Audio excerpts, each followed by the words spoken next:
Hi, I'm Deana McDonagh from the University of Illinois, here in Urbana-Champaign. I am an Associate Professor of Industrial Design, and today I'd like to talk to you about the Empathic Horizon. I teach many students that start their design careers in their late teens, and at that point it's much more intuitive to design for yourself. However, with the global marketplace and people living longer with the shift in demographics, it becomes even more important to be able to design for someone else by using empathy. So what I normally like to start off with is by asking students to consider a teenager. And this is a very powerful way of illustrating how we may imagine different things when different words are asked. So let's imagine a teenager. Is this what you were thinking of? Often we think of ourselves. So for students to realize there are different types of teenagers around the world, they begin to understand that empathy plays a role. Now we're going to move on to personal decoration. Many of us have rings, watches, trinkets that we carry around that have been given to us that have personal meaning. But is this what you had in mind when I asked you to consider personal decoration? Now this chap has very extreme decoration, his body's tattooed, and we understand in design that trends in this way, this may be mainstream in 10 years' time, but it appears to be very radical at this moment in time. Then let me ask you to think about another group of people, elders. We're now living with a tidal wave of elders.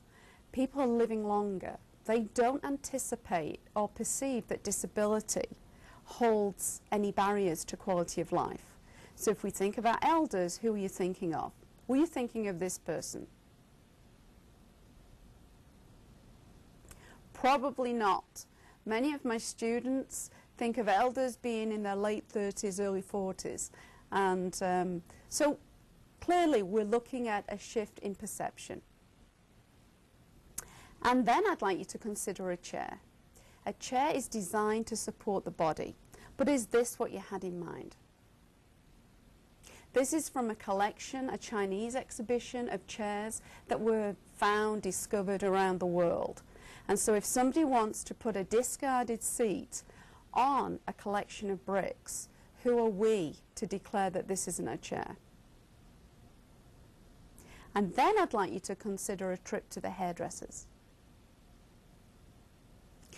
And this is a photograph I took at a radical craft conference, and this chap had clearly gone to a lot of trouble with his hair design, and it also branched out into his glasses. So the empathic horizon is extremely important, and I'll explain that in a little while. Let's now consider people with disabilities. And we're talking about visible physical disabilities. Let's just imagine somebody for a moment. Is this what you had in mind? With the increase of people with disabilities in our communities, and as I've just mentioned, the perception that disabilities are no barrier to quality of life, we're actually rethinking what disabilities are and designing for people rather than the disability.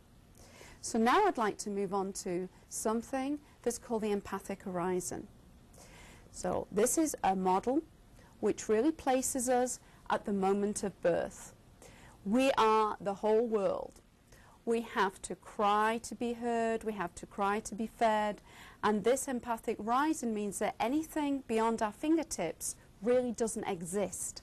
So as we grow older, we're mixing with people, we're going to school, we're developing awareness of our own sex, we're developing gender constructs, and then etc., etc. Our culture, our background, religion, education, all of these have an active contributory factor to how we view the world. And for designers designing mainly for people who are very different to themselves, this boundary is actually called the empathic horizon. And this empathic horizon needs to be flexible, because as we look at this diagram, if the person I'm designing for is really outside my understanding, awareness and empathy, how am I going to design something intuitively for them? So designers are very, very clear about their boundary of knowledge. They're one of the few disciplines that actually can deal with ambiguity and the unknown, because often when we're doing our design research, it's unclear what it is we're looking for. But once we find it, we call this a design moment. We see it as an opportunity for a product, an opportunity to enhance quality of life. So for a designer, the empathic horizon is a knowledge, a conscious knowledge that we have a boundary to our own knowledge and understanding. Once we accept that, we can apply research methods to actually develop the empathy, which is very different to sympathy. Empathy is really experiencing somebody else's life as if it were our own, when sympathy is almost feeling sorry for someone. So the empathic horizon, and having an flexible empathic horizon, is critical for an effective industrial designer.